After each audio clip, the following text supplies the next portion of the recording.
this to be true, that the world spins too fast?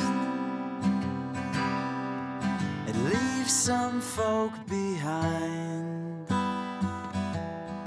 on this ship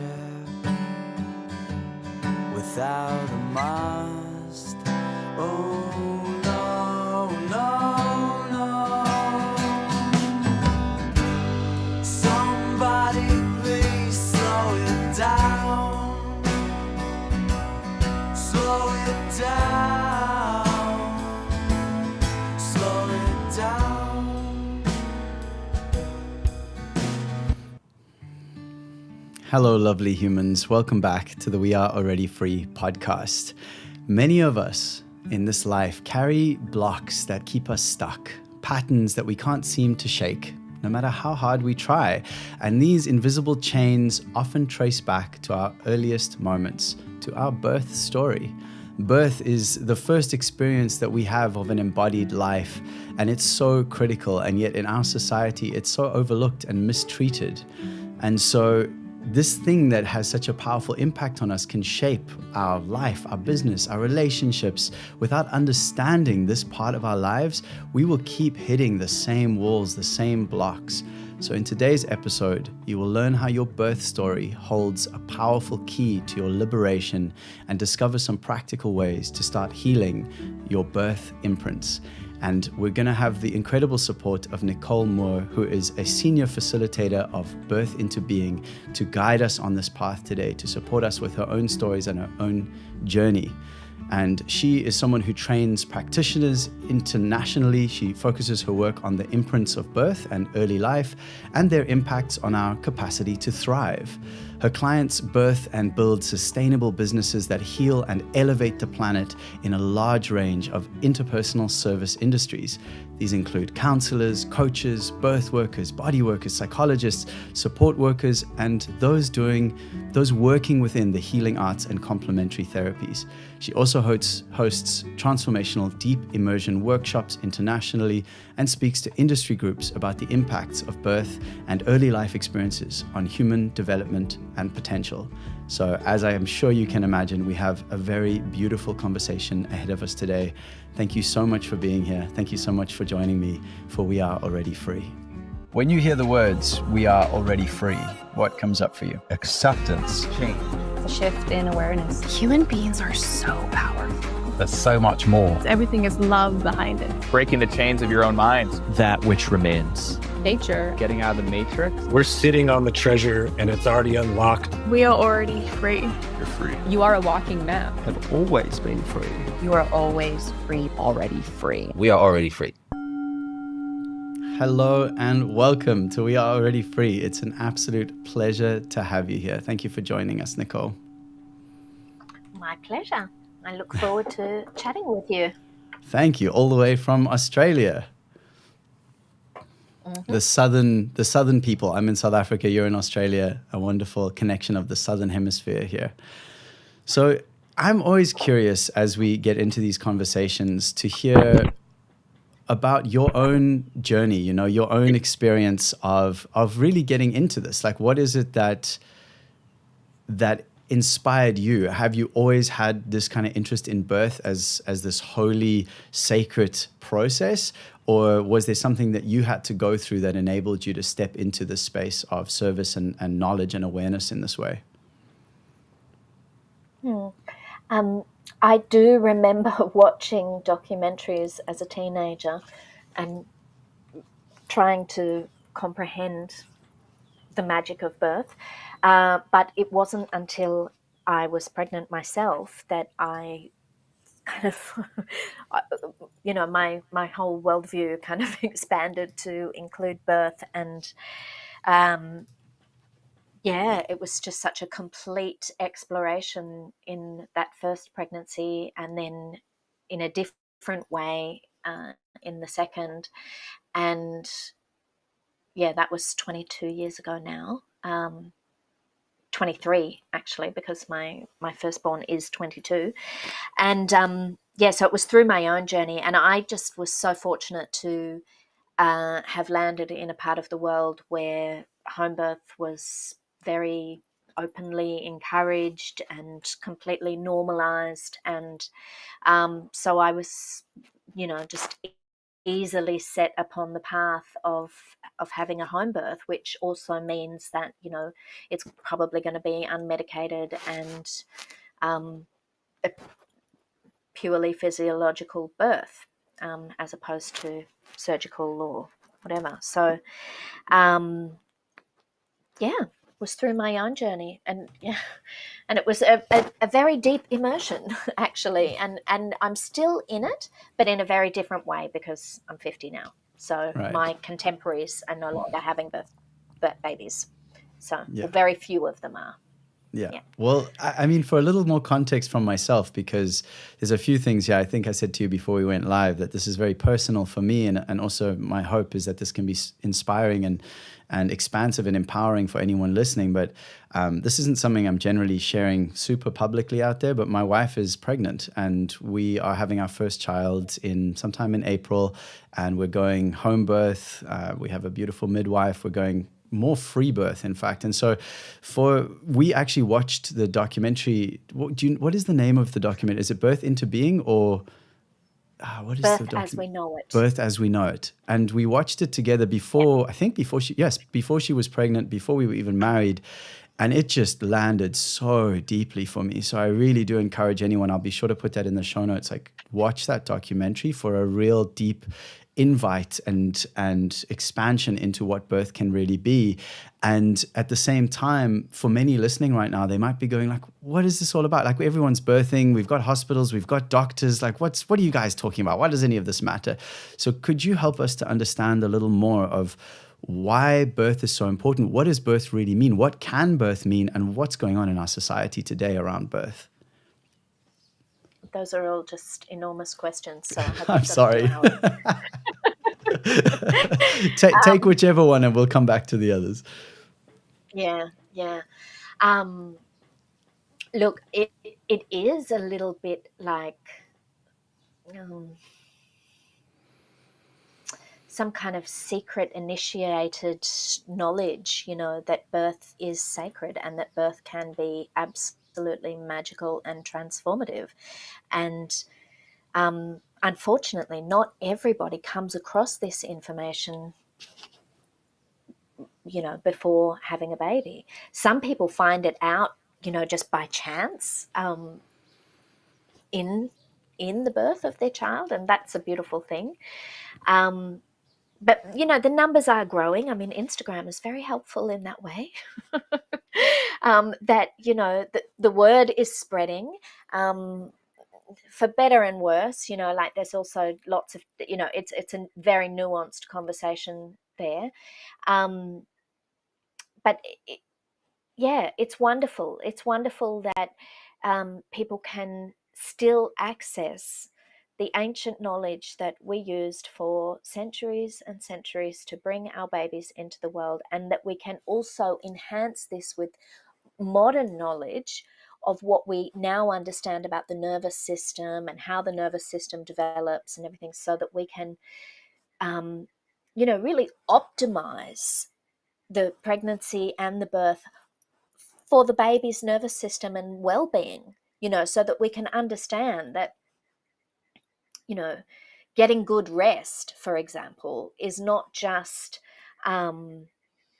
it's not just about the rest and everything. It's also about the nervous system and the mother, keeping herself really chilled so that the baby can be chilled, and, so that the baby's actual blueprint for life is one of being, safe and grounded and calm and, resilient to handle life's ups and downs, so that when, for example, the pregnant mama experiences, the normal ups and downs of life, or even dramatic events. And I said dramatic, but I'll also add traumatic to that, where, if the mother is grounded in other ways, then she can be resilient to these ups and downs, can communicate all of that to the baby, let the baby know that, yep, that was rough, that car accident or this big wave of grief or whatever, but, mum has got it. This is not about you.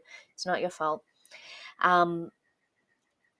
Then, like we can basically optimize, the growth of the baby's nervous system for an enhanced sense of safety in the world. And given the enormous task ahead of our future generations, I just feel like it's quite urgent, actually, that we give them the absolute full toolbox in terms of how to feel safe in the world and relate to one another from a place of safety and everything, because there is just such a big task ahead of our future generations. And it's getting bigger by the moment, so we really need to use every single tool that we have to optimize the experience of coming to life for our future generations, because these moments, the development of the neural pathways that happen in conception, gestation, and birth, and the early years of childhood, this is what is creating that person's ability to be in the world. And when we think about that across society and as a species, this is what we need to be able to just get over ourselves and get on with the jobs at hand, which is, of course, turning our trajectory around. Well said.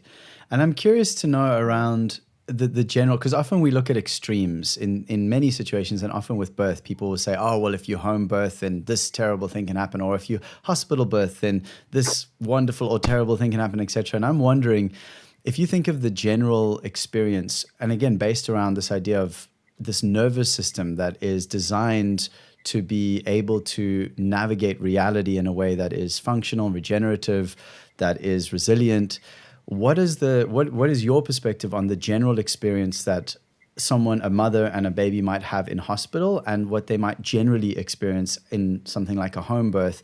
Again, knowing that there are extremes of both of those, but what's the difference there as a generalization? Well, really personalized care. So, if a woman is journeying with a home birth midwife throughout her pregnancy, and she's seeing generally that one midwife, maybe like in Australia, they currently have some legalities around working in pairs. So, the second midwife, who they might see less often, maybe they have a doula as well. But they will have continuity of care with a very small team. In the hospital system, their care will be possibly spread out amongst a group. It all depends. All hospitals are different. I live in a rural area, so people do have some degree of continuity of care with their midwives, but that's in a rural area. And even then, I think the appointments are 15 minutes each. And I know that's really disappointing and hard for the midwives that I know that work inside the system, that always kind of wish that they had more scope, for care. I mean, that's why they got into that industry in the first place, most of them. So that's one big difference, is the level of, or the types of care, the models of care that they will receive. In general, in the hospital, a pregnant mama and couple will be interfacing with a lot more people, and there's a kind of a higher risk factor, because there's just more going on in a bigger environment than in a home environment, where you have an element of, control over your environment. Like, you can decide to, have other people there if you want or not. Yeah. And generally, the ability to infuse your birth space with your own energy, really, like at home, that's just a given. And in hospital, you I know a lot of hospitals have the capacity for you to bring stuff to the birthing suite and stuff like that these days. Not in South India. I was just recently in South India, and I was in the labour ward. What an interesting slip. The labour room. I was kept trying to say womb, the labour womb. It was so unwomb-like. It was stainless steel. There was this stainless steel bench for the woman to give birth on. It was so horrific that I couldn't even bring myself to sneak a photo. Anyway, but hospitals in the West at least have the capacity for you to bring your own stuff, so you can, I think you have to have electric candles, but you can have stuff, music. You can bring some of your own energy in, but so that's one thing. And because of the nature of birth being such a limbically oriented experience, like all really centered around safety and everything, for a woman to feel truly safe, to completely let go and be herself and bring that baby through however she needs to, having your own energy in a space is a really important factor. It really is, because that will speak to your limbic system. What you smell in the room, the surfaces that you touch, using your own pillow, like Right. your own pillow. It will speak to your brain in such a way. So there's a few ways in which the two experiences could be compared. And really, it's also about like interfacing with who you want in your birth space, because that's another thing that is going to really speak to your limbic system, is who's there. And in a hospital, that's, just more difficult to control. In the home environment, it's quite simple for you to have clear boundaries around who's there and who's not. Yeah, there's a beautiful story I've heard recently that you might resonate with, or maybe you know the story already. There's a woman named Ruth who is a midwife here in South Africa, a phenomenal woman. And she tells the story of how elephants birth. And she says where the females will all stand around the birthing mother and they will face outward. They'll create a circle around her and they'll face outward. So she has privacy and she has safety, and she knows that she can just focus completely on her own experience. And there's something like that's actually what humans also need, is that sense of secure. There's a circle of safety around her and she can drop into whatever she needs to drop into to be able to surrender into this experience. As you say, go into that limbic state, that altered state that allows the transition to unfold as it's intended. And so I love that image. It's really very impactful for me when I first read that. Absolutely. And another analogy that can be easily applied is that, the same energy of the lovemaking that created the baby can be present in the birth suite, and then, it just becomes part of the act of love, that you made love and 9 months later, there you are again, making love while this baby comes out, and I don't, I just mean, in that same vibe, in that same energy of bringing this life through, birth experiences at home can be absolutely transcendental spiritual experiences. But, for that to take place, for that kind of heart opening expansion, this kind of like truly, truly mystical experience to occur, you have to protect the environment. Yeah, that makes total sense. And I'm just speaking about imprints because as it says in your bio, that is a very interesting piece to me. And I'll give a little story of my own for context. And I'm not well versed in this, so you could tell me if I'm off the mark here. But I recently discovered that my mom And there's multiple layers to this, and my parents were my parents birthed all their children at home with a midwife, and amazing. And I was the firstborn, and it was taking a time that they thought was longer, and my mom was tired, and so there were two things that happened. One is that my dad went down to the only phone in the village at the time, and he called the local prayer group, and he said, "Look, this like Karen's tired. We kind of need support, and could you guys all pray and support this energy in moving?" So that was the one part. And the other part, which I thought was interesting, is that they ended up giving her a bit of pitocin. So one of the aids for, helping birth to happen faster, or to happen in the way that, so the midwife isn't overly concerned and like, well, then we're going to need to go to hospital because this is taking too long, all those things. And when my mom told me that, and she was telling me it a few years ago, and she said, "Look, I just want to apologize. I don't think we needed the pitocin. I think you were on your way, and you were just taking the time you needed." And what it landed for me personally was that I have felt for pretty much my entire life like I'm too late, that I am just behind time, like that I just am not quite getting it at exactly the right time. And actually, there was a kid's story, a kid's book when I was very young called Leo the Late Bloomer.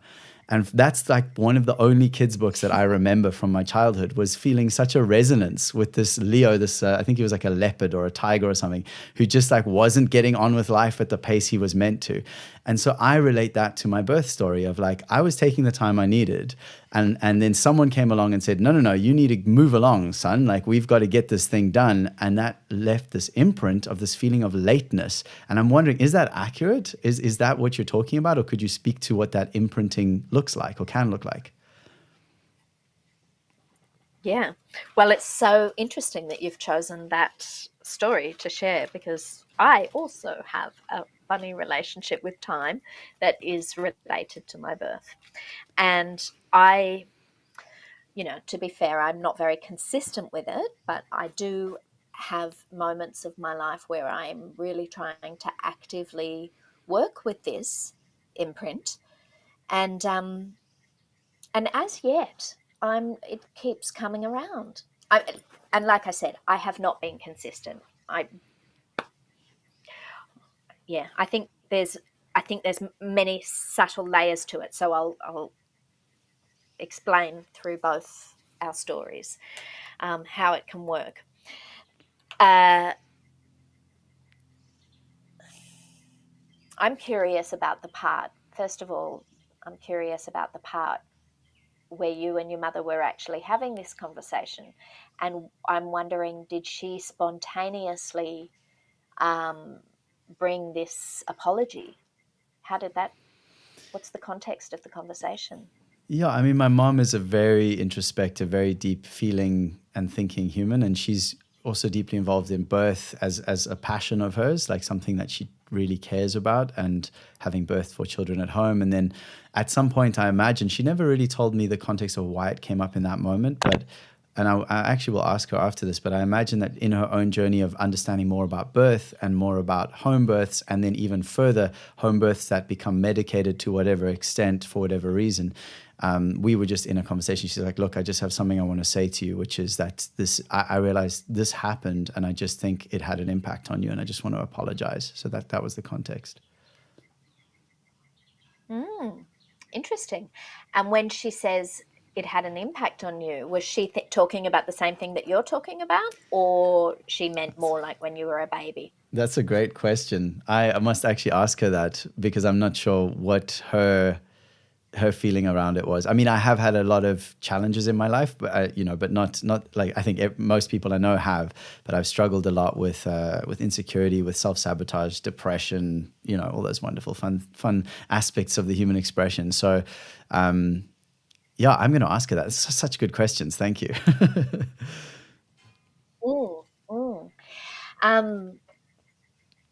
Yeah. So look, the way it goes is that we can narrow down on any particular aspect of conception, gestation, birth, even preconception.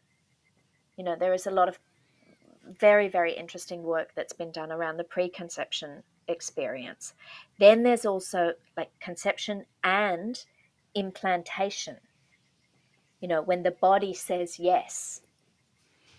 Then there's the human beings involved. When they say yes, what is that first welcome like?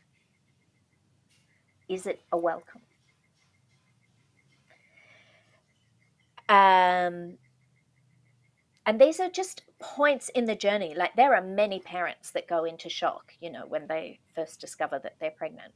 Like, they didn't know how, it happened or anything. But,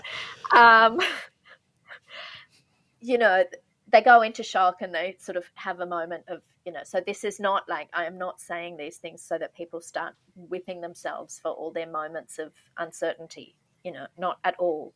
There are many, many parents who have that shock and then go on to, love and dedicate themselves to their children and raise beautiful humans, so it's not about that, but it's about knowing for yourself, and different things will resonate with different people. Like, some people know about their past and their birth experiences, what was happening for their mum while they were pregnant, and some people don't, and they have no way of finding out. So, and that is always a question that comes up with this work, so I try to mention it, that it's also just as resourceful to really allow yourself to feel, which part of the journey resonates with you, what is sitting there in your own feeling, memory bank.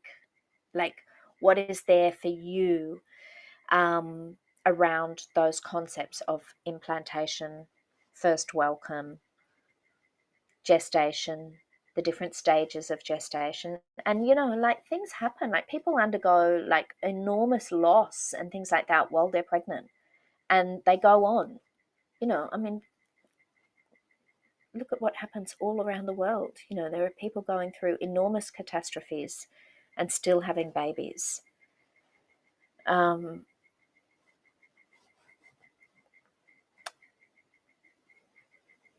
there's the preparation for birth and the birth anticipation, because especially at least in the Western world, there is a lot of anticipation around the birth. So it's almost like that's a period of time in itself, of what that relationship to the future is. How does that impact the baby? Is it fear oriented? It's also very, very interesting in that case to look at birth order, first child, fifth child, first child after loss is a big one.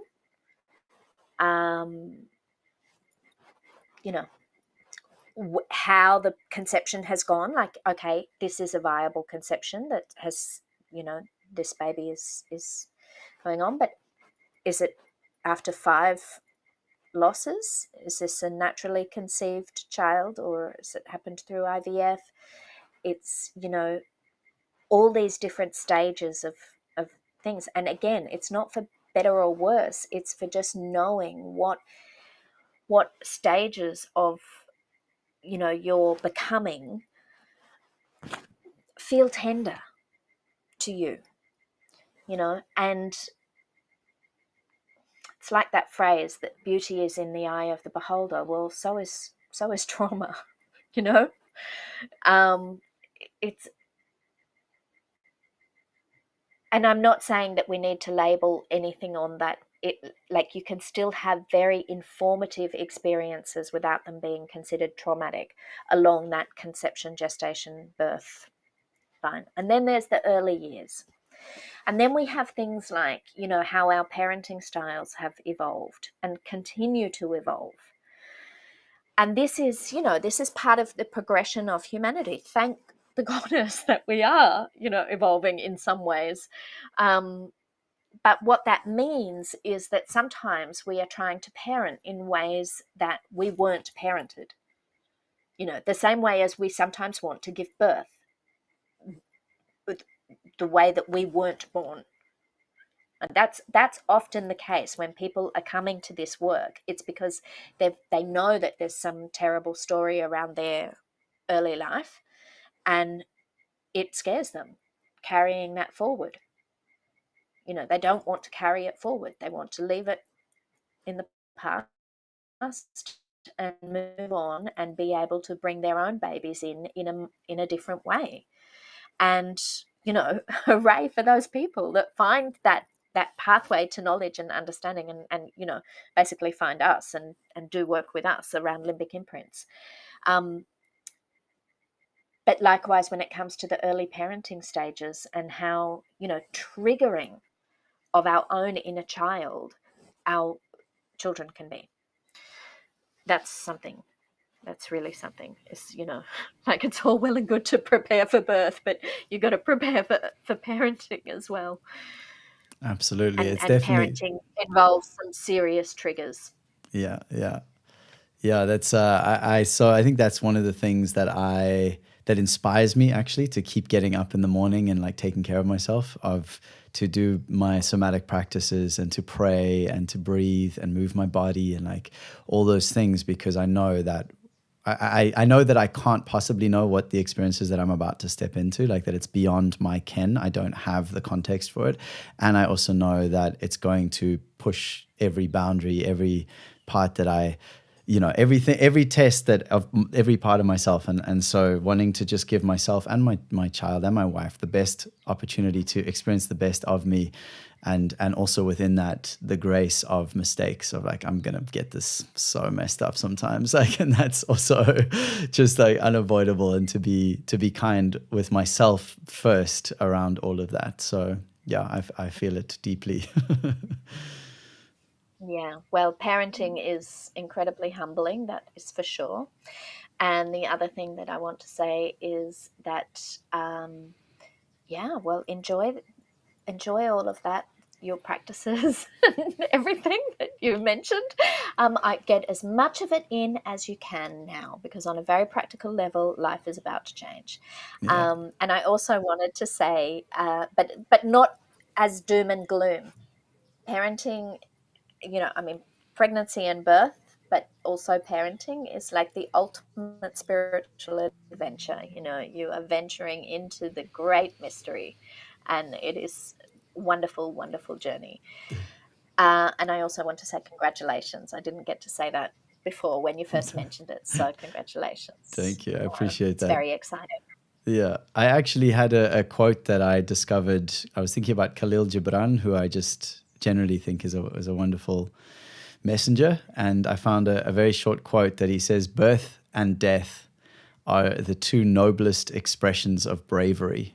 Birth and death are the two noblest expressions of bravery." And I just thought that was a nice reminder of the magnitude and the beauty of the kind of courage that it takes to step into these transformative moments. Yeah. Yeah, and I'd be curious to hear, just to, because I'm sure you've had so many stories, and with honoring privacy, honoring all the boundaries in place, is there anything that you could share of a shift that you have witnessed in someone when they have understood their own imprint, their own birth story, and have, however they needed to, kind of made peace with that or resolved that or come into a different relationship with that, and how that's impacted their actual life, like what that's looked like?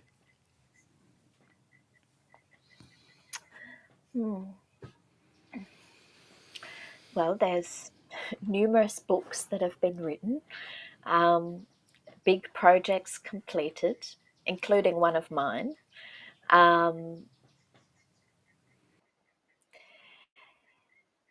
People stepping into their own is a really common experience, like stepping into their own selves, and just being really unapologetic about who they are and what they came here to do, and getting on with it.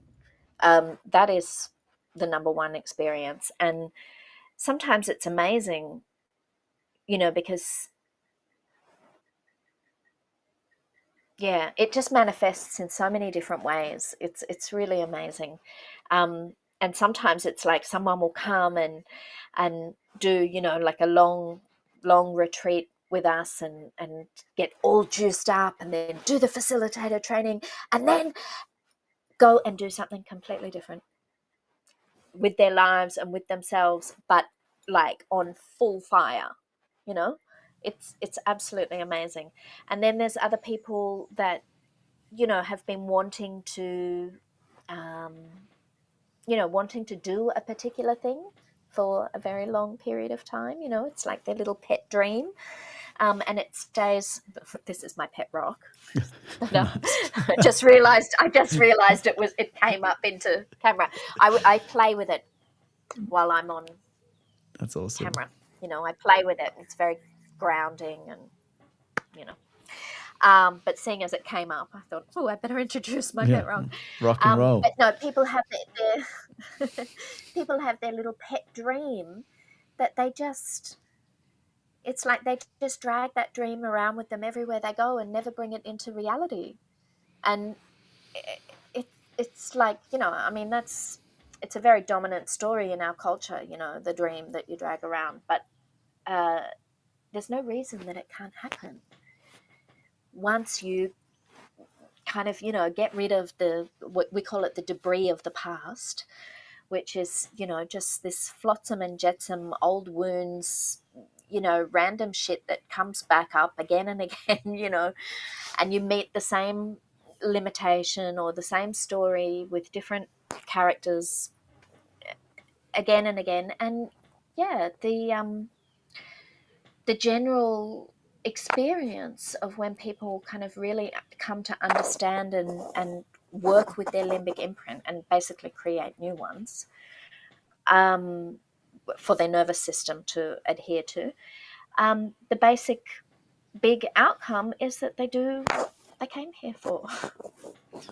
Just that old thing. And that's really, yeah, and that's really cool. Like, it's absolutely beautiful to, you know, to watch people getting out of their own way and doing their thing and like turning like all cylinders firing, you know. I love it.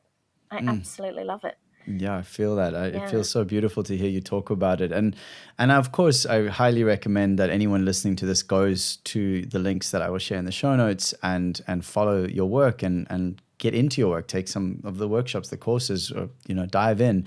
And also for someone who kind of just wants to take a step or maybe a single practice away with him from today, is there some like tiny thing that someone could do after this call that would just be a step in that direction? That would be something of honoring that desire for themselves. Yeah. Well, so one thing that we haven't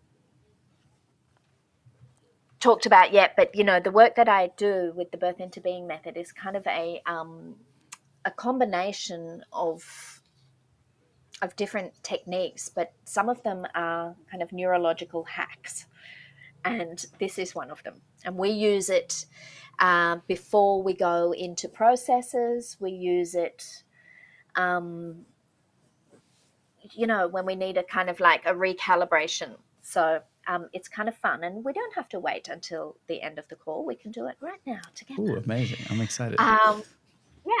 So people can do it standing up and have it be like a whole body experience. I'm just going to stay on my chair.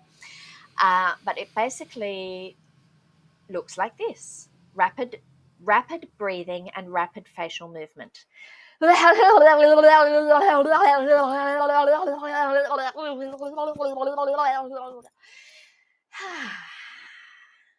of a hara breath at the end. And the idea is that when you scramble your facial muscles, you are scrambling your neurobiology and allowing a kind of, you know, a recalibration effect of, you know, just basically a little gap in your thinking that we jump behind and then go into either a process or, you know, if we're doing it purely for recalibration, maybe we were getting a bit stressed or flustered, and we can just kind of do that and then give ourselves a couple of deep breaths or deep hara breaths, as I said, you know, the just below your belly button into your energy center, and use that kind of, you know, the contrast between the facial scrambling, the breath, and the stillness to kind of just create a little bit of space, a little bit of a quiet moment for yourself to kind of choose something new if you're getting, a bit tight, or or to allow a fresh idea. Like, so for example, when you're stuck in decision making, and you are like,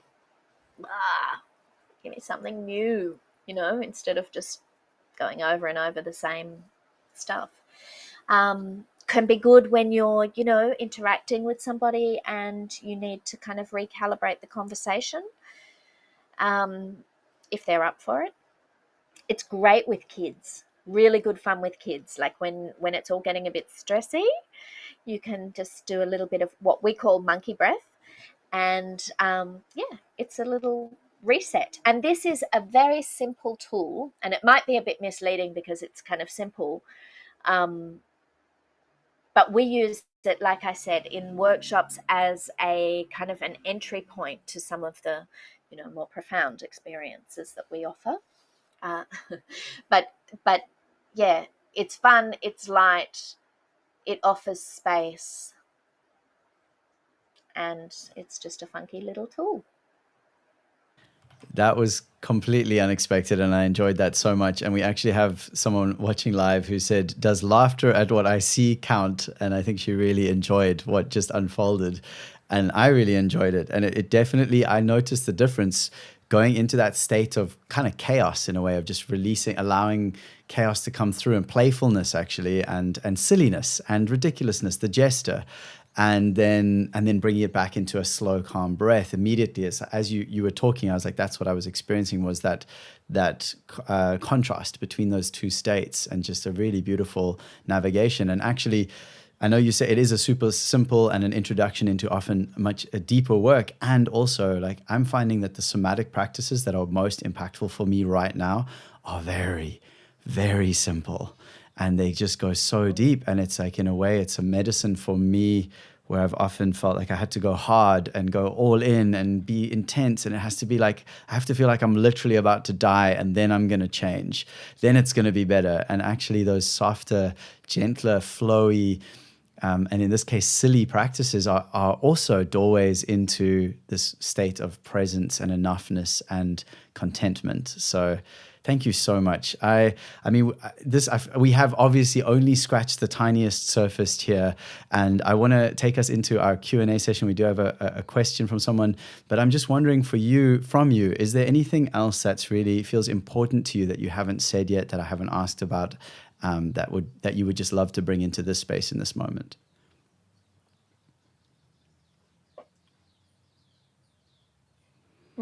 So in the beginning, you asked a bunch of questions, and I kind of quickly forgot the questions as I started to answer. But anyway, it was all on the same general themes. But one of the questions I remember was, like, what is happening with birth right now? And I don't want to talk about exactly what is happening with birth right now, because there's still a long way to go. But what I do want to say is that birth is a very, very important portal to, what it is to be human. And that's why it's so important that we continue to have contact with physiological birth, and why we continue to have contact with the hormonal journey as nature intended it to be, because that journey, like, completely supports us in our humanity.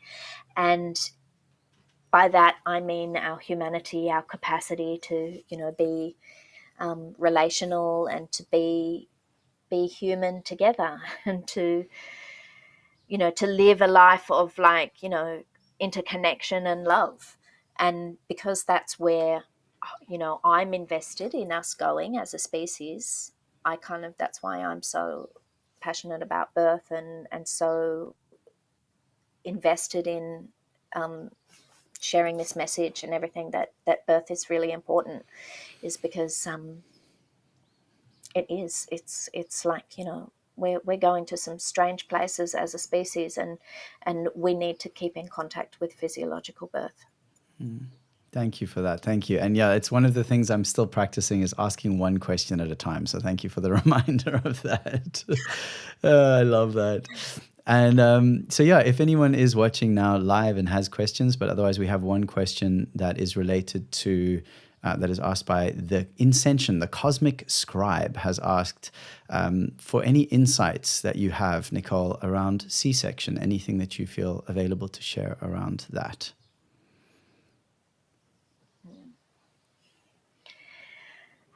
Yeah, that's a really common question because C-sections are really common. And so when people hear about the impact of birth and if they were born by C-section, it's very natural to wonder. Or, also when your own child was born that way. So, yeah, it's not a given that a C-section is a negative imprint for the child because some C-sections happen as a result of the birthing mother needing help. And then there's also a lot of C-sections that don't happen that way. They are scheduled or, they're a result of interventions in the hospital system, that kind of thing. And unfortunately, I think there's a lot more income involved for, when there's C-sections involved. So that's something to consider as well.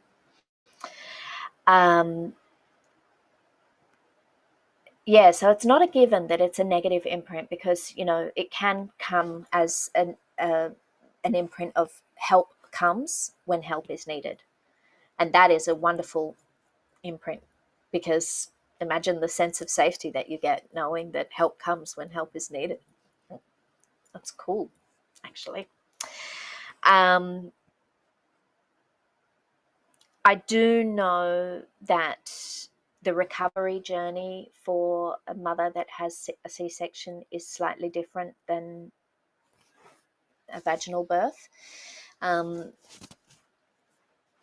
It's a substantial wound. And so, when a mother's womb is cut open, there's, I think, 6 or 7 layers of different types of tissue that are cut through. So that is a substantial wound. And so that has an impact on what she can physically do in the, I think 6 weeks is the period of time that they talk about. And that's a bit of a shame because there's a lot of holding and bonding and breastfeeding that goes on in that time. That's another factor, is that when a woman has had a C-section, very often she has a substantial amount of drugs on board, which can impact those first feeds and those first moments of bonding.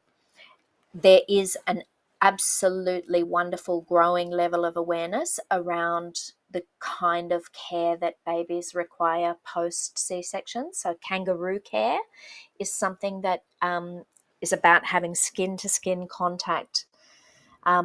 Sometimes it's with the other parent, sometimes it's with, whoever is available for that immediately post-birth, if not the mother. But then, they use it with preemie babies, so premature babies and so on. But skin-to-skin contact on the chest, wrapped. And the person who's holding the baby, their body temperature regulates and to the baby's temperature, and there's this whole beautiful bonding thing that goes on there, heart to heart. So there is a lot of changes. I even know of cesarean lotus births where they keep the placenta intact and take the baby and the placenta out together. But I am presuming that question came perhaps because of your own birth. And yeah, it can definitely be a clue to, early longings that were perhaps not met because of the structures around cesarean section, like, the drugs on board, the mother's recovery. So yeah, so I hope that answers in some way for you. Thank you. Thank you for that. And beautiful to hear the different aspects and the different elements. I love what you said about it can actually be an imprint of safety, of like, I needed help and I was helped, and therefore I am safe, I am held. And I just really appreciate that, because it's such a common thing to be extreme about anything, to be, well, this is either all good or all bad, and actually there's so much nuance and so much in between, and I just really appreciate that. So thank you. Yeah. Yeah. I also wanted to Yeah, ask and you, I also want to please. say at this, thank you. I just want to note and give a little bit of airtime to the fact that this information can be really touching, and it can touch some tender places for people that are listening. And so if that is happening for you, I want you to give yourself lots of love and care. And you can actually physically do that by giving yourself a little hug. Maybe you need to put your hands on your belly or your chest. Maybe the good old, forehead and back of the neck with a few deep breaths.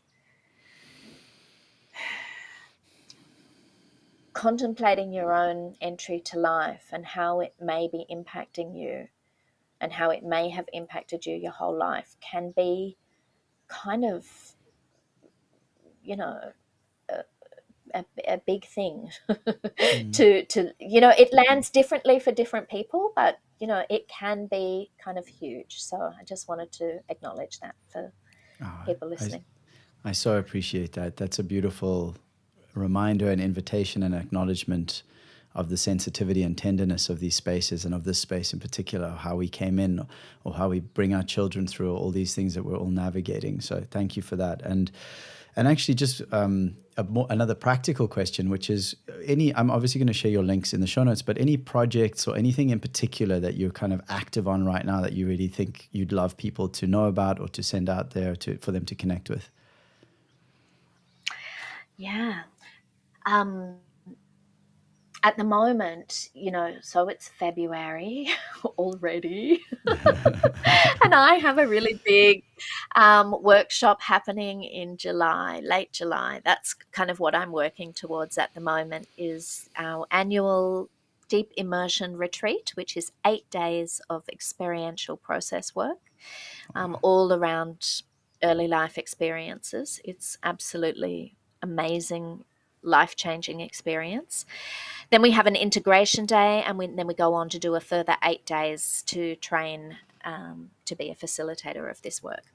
And that's in South Germany this year. So that's my Amazing. big project at the moment, is working towards that gathering. And it's I only do one big workshop like that per year. This year, if we get the go ahead, we've submitted to do a UN funded project that will be another 10 days, but that is very unusual. Normally, I just do one a year, and it's just it's such an incredible experience, because we don't leave the venue. We just kind of like, we're there doing our processes, day in, day out, lunch, dinner, breakfast, all being completely taken care of for us. And there's a beautiful warm swimming pool, so I like to use water for integration. um, yeah, when I said we don't leave the venue, we sometimes go to the forest for a little walk, but we don't go to town or anything. So it's Thanks like, it's for pretty the amazing. context. Yeah, thank you. I mean, it sounds so beautiful. I mean, when Carly and I watched the documentary, that time ago, we were looking at like, how could we go and do this thing? It just is like not practical from South Africa for us at that time, and now we're gonna have a baby. So we'll probably come to you when we're ready to process whatever we need to process a few years down the line. And thank you again so much. I really only have one more question for you, which is, when you hear "we are already free," what comes up for you? Yes, we are. Easy. Thank you. Thank Well, you. It's been such a pleasure, Nicole. Truly, like, just, yeah, so inspirational. I can really get a sense of the depth and breadth of the knowledge and the real transformational capacity that this work brings. And I know we've really only scratched the surface, but that so suggests for anyone listening to take it further. But I just want to say thank you again. I'm going to throw you into the green room again in a moment, and we'll go with an outro. But I just, yeah, thank you. Deeply appreciate you being here. It means everything. Thank you very much. It's been a wonderful chat, and it would be remiss of me not to mention the creatrix and founder of this work, Elena Tanetti Vladimirova. She is the woman who is on the film Birth as We Know It. She made that film, on an absolute shoestring of a budget, and it's changed the lives of millions of people and births, and all of this work is her brainchild. And, of course, it draws from many different sources. And she was involved with the Black Sea birth camps with Igor Tchaikovsky back in the day. And, it's her body of work. And I'm so blessed to be carrying it forward. And, yeah, it is life-changing. And, yeah, I'm very blessed to have this now as my life's work. It's beautiful. Beautiful. Well, thank you again, and I'll speak with you in just a moment. But yeah, thank you so much for being here. Pleasure. Beautiful people. Thank you for joining us for another episode of the We Are Already Free podcast. And like I said before, this really only scratches the surface of such an important topic. I really encourage you to go and visit the links in the show notes and empower yourself with your own birth story, how that's shaped your own life. Perhaps you're a parent and you want to process that as well and support your children in processing that. But understanding these birth prints, the portal through which we enter this life, is so critical. And I'm sure that you feel that in the same way that I do after listening to this episode. So please do check out the show notes. I don't really have anything else to say today. This has been phenomenal. It's been such an honor and a pleasure. And I wish us all liberated limbic systems, that our nervous systems can expand and grow into the fullest expressions of ourselves, so that we may be in service to the transformation of the world, which is also the work that Nicole does. So please do check her out as well if you're looking for support in expanding into your purpose as well. So it's been such a pleasure. Thank you for being here. I will see you again very soon. And as always, please remember, we are already free.